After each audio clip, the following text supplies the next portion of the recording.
Saudações tricolores, galera! Nós estamos iniciando mais um Fluente em Flu. Hoje eu estou falando aqui da nossa base. Não teve janela para a imprensa lá no centro de treinamento, mas teve invasão de torcedores. Um grupo de 30 torcedores de algumas organizadas do Fluminense invadiram um CT para falar com os jogadores, para cobrar dos jogadores, protestar por esse mau momento do Fluminense. Diferentemente das duas outras oportunidades, em que os torcedores se dirigiram até a entrada e aguardaram ser atendidos por dirigentes, e também alguns jogadores foram falar na porta do CT, e da segunda oportunidade que eles combinaram esse contato com os jogadores, essa conversa com os jogadores através do Celso Barros, vice-presidente geral do clube, que está à frente do futebol. Dessa vez não, dessa vez os torcedores chegaram, invadiram, colocaram abaixo parte do muro de metal, né, aquele muro que é composto por aquelas folhas de metal que costumam cercar obras, e foram até onde estavam os jogadores. Eles estavam na sala de musculação, um princípiozinho ali de confusão, os seguranças chegaram, a turma do Deixa Disso chegou por ali também, e os torcedores que acabaram se reunindo com um grupo de jogadores que aceitou conversar com eles, e ali eles puderam cobrar mais empenho, mais dedicação. A frase também que foi ouvida: vocês queriam a saída do Osvaldo, pois bem, agora nós queremos que vocês voltem a vencer. O que os torcedores ouviram foi que não vai faltar empenho, não vai faltar dedicação do time em campo. Há quem concorde com essa atitude, essa cobrança da torcida lá no CT, há quem discorde. Mas se há um lado menos pior, um lado bom nisso tudo, é que após essa conversa, esse grupo se dirigiu espontaneamente para a saída. Não precisou haver uso de força para que eles deixassem o CT. A polícia, apesar de chamada, apenas observou, e hoje está, agora nesse momento, melhor dizendo, está com uma viatura posicionada ali no CT, onde é que o Fluminense já começa a reparar essa parte danificada desse cerco do CT, né?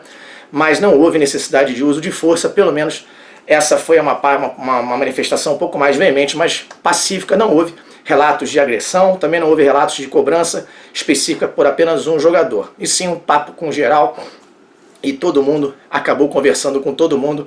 E agora vamos ver como é que o Fluminense vai se comportar amanhã em campo diante do Grêmio. Amanhã Fluminense e Grêmio às 16 horas no Maracanã, lembrando que tem aquela promoção de ingressos a partir de R$5. Após esse episódio, o técnico interino Marcão, juntamente com o Ailton, aquele meia que colocou o time do Flamengo para sambar ali pela direita e bateu para o Renato fazer de barriga, a gente nunca vai cansar de lembrar desse jogo, e muito menos desse gol, está auxiliando o Marcão nessa empreitada, nesse jogo dificílimo amanhã contra o Grêmio, e também acompanhou as atividades no CT hoje pela manhã. Marcão vai promover algumas mudanças no time. A gente já vinha falando aqui nas nossas matérias no site que o Marcão tem um estilo até muito parecido, mais parecido com o Fernando Diniz do que com o próprio Osvaldo de Oliveira. Com isso, o Marcão ele deve promover uma alteração importante ali na formação do meio de campo. Com a suspensão de Digão e de Frazan, ele vai compor a zaga com o Yuri. O volante Yuri vai ser mais uma vez improvisado ali, ele que já jogou nessa posição em algumas oportunidades e até se saiu muito bem. Vai fazer a dupla de zaga ao lado de Nino. O Igor Julião recupera a sua posição do Gilberto, de lateral direita do Gilberto. Gilberto que vinha tendo umas atuações bastante criticadas aí pela torcida. O Julião deve ganhar nova oportunidade. E Caio Henrique vai para a ala canhota, apesar de Ourinho já estar trabalhando com bola com o restante do grupo normalmente, não está mais entregue à transição, já está dentro do seu condicionamento físico ideal, fica como opção no banco. Caio Henrique vai para o jogo ali na ala canhota. Muriel, evidentemente, fecha o gol. E ali no meio de campo, a mudança mais significativa. Alan, Daniel e Ganso voltam a fazer aquele meio de campo muito utilizado pelo Fernando Diniz, aonde o Ganso acabou mostrando o seu melhor futebol, aonde o Alan também conseguiu mostrar todo o seu talento, e Daniel, o motorzinho do time, vinha jogando muito bem também. Nenê e João Pedro estão garantidos ali na frente, e a terceira vaga do ataque está sendo disputada palmo a palmo por Wellington Nem e Johnny Gonzalez. Marcão treinou as duas possibilidades, e ainda não se sabe quem é que ele vai mandar a campo amanhã, mas existe um forte indício que ele venha com Wellington Nem desde o início do jogo, sim. Falar um pouquinho sobre a saída do técnico Osvaldo de Oliveira e todas as especulações que estão envolvendo aí o reino do Laranjal com a chegada do novo treinador. Osvaldo chegou já mais ou menos com o pé na saída, né? Ele, quando estreou pelo Fluminense pela Copa Sul-Americana, no Maracanã lotado, ele jogou com um time mais precavido. Ele na coletiva disse que precisaria prevenir as ações do Corinthians e desagradou grande parte da torcida. No jogo de estreia pelo Campeonato Brasileiro diante do Avaí, o Fluminense finalizou mais de 20 vezes, não conseguiu fazer o seu gol. E aí a primeira grande contentação com o técnico foi quando ele sacou o Paulo Henrique Ganso para colocar o Caio. Infelicidade do Caio, acabou cometendo o pênalti, o Fluminense perdeu para o Avaí em casa, a primeira derrota de Oswaldo de Oliveira. Ele que veio como um treinador para sanar o problema do Fluminense de tomar muitos gols, em 6 jogos tomou 8 gols e fez apenas 3. Realmente um desempenho abaixo da média, o Fluminense perdeu o seu padrão de jogo, perdeu o seu esquema tático e tinha muita dificuldade na defesa. A vitória do Goiás, né, ou melhor, a nossa derrota da forma apática como foi, realmente também acabou minando o trabalho do Oswaldo, revelando algumas insatisfações de todos com o trabalho do treinador. E após o empate com o Santos, essas atitudes que aconteceram no campo, a discussão dele com o Ganso, não estou defendendo o Ganso nesse sentido, a gente acha que tudo tem que haver limite, mas é bom a gente ter um jogador raiz, né, que fale mesmo o que tem que falar e que assuma o papel de liderança dentro realmente de um determinado limite. Na saída do Oswaldo, muito nervoso, acabou fazendo um gesto obsceno para a torcida do Fluminense. E aí é uma curiosidade, né? Eu deixando o Maracanã, saindo da tribuna de imprensa, muitas pessoas vieram falar, muitos tricolores me abordaram e falaram assim, olha, que bom que o Oswaldo fez isso, porque agora a diretoria não tem como segurar o treinador, ou se precisar de uma desculpa para desligar o treinador, vai ser usada essa desculpa aí, dessa agressão gestual contra tricolores. A gente fala torcida não, mas são tricolores que estavam ali. Realmente o Oswaldo, com toda a sua experiência dentro do futebol, perdeu um pouco a razão ali ao fazer essa agressão.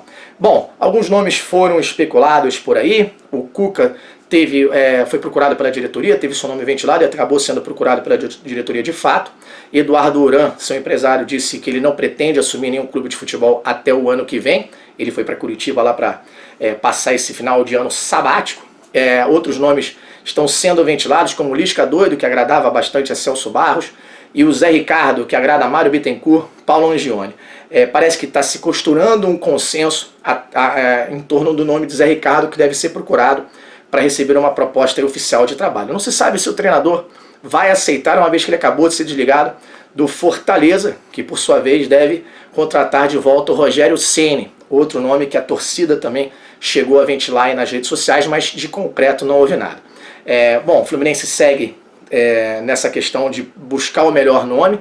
Zé Ricardo e Lisca Doido são os que estão mais aí em evidência, com o Jair Ventura correndo por fora por ser um nome que agrade também a muitos, mas como uma segunda ou terceira opção, por enquanto, Lisca Doido e Zé Ricardo, sendo o Zé Ricardo o nome mais forte, estão pintando por aí. Amanhã Fluminense e Grêmio se enfrentam às 16 horas no Maracanã. A gente lembra que tem aquela promoção dos ingressos a partir de R$5. E a gente pede para todos que tenham voto de confiança no Fluminense. É um Fluminense que já vai renovado. Marcão está renovando o brilho no olhar da galera, a vontade, a vibração.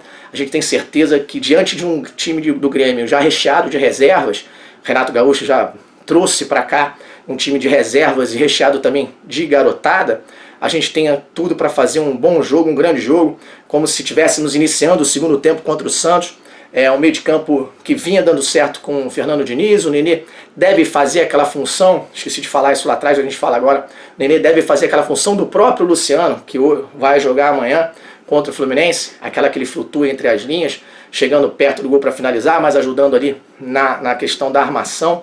Um ataque muito rápido do Fluminense, um meio de campo que agora a gente tem toda uma expectativa de ver voltar, criando as jogadas, saindo com um pouco mais de velocidade. Eu tenho certeza que o Fluminense vai entrar aguerrido, com muita luta, com muita raça, pelo menos é o que a gente consegue ver nos nossos contatos aí com todos envolvidos no futebol tricolor. Bom, a gente vai ficando por aqui. O salve a gente deixa para depois. Sei que muitos pediram aí no nosso último vídeo, mas não se preocupa não. Está fazendo aqui esse especial aqui da nossa base, mas na próxima segunda-feira a gente vai fazer a lista de salve com todo o prazer e com todo o carinho, porque você já sabe, né?